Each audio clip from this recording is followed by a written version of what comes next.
Sen gitarımın sesi, şarkımın melodisi. Beni neden sormasın, gönlümün kelepçesi.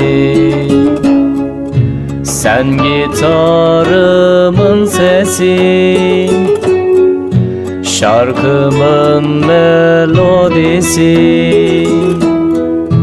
Beni neden sormasın, gönlümün kelepçesi.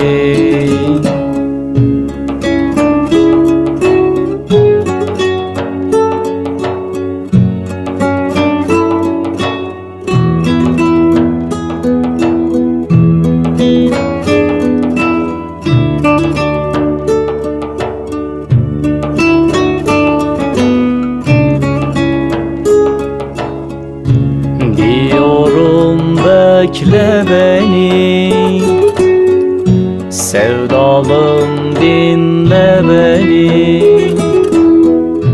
Hasretinle yandım ben, yüreğine sar beni.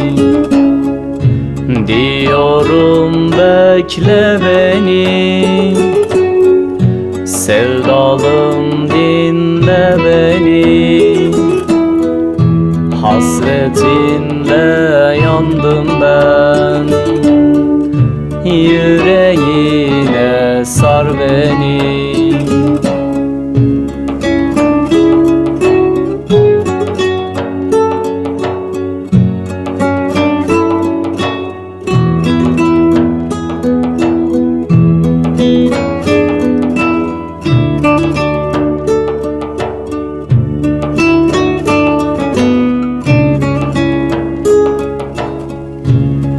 Geçti gelmedin sen, dertlerime dur desen.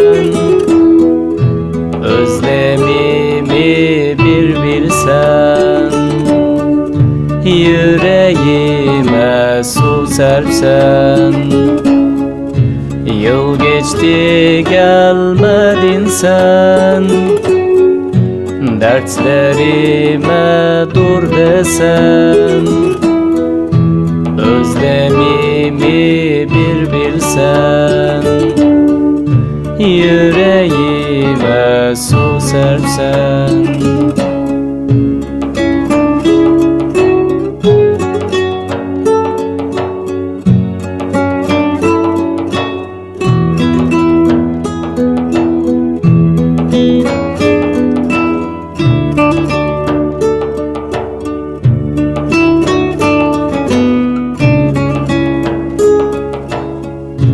Kumralım sen gel bana, yüreğini aç bana.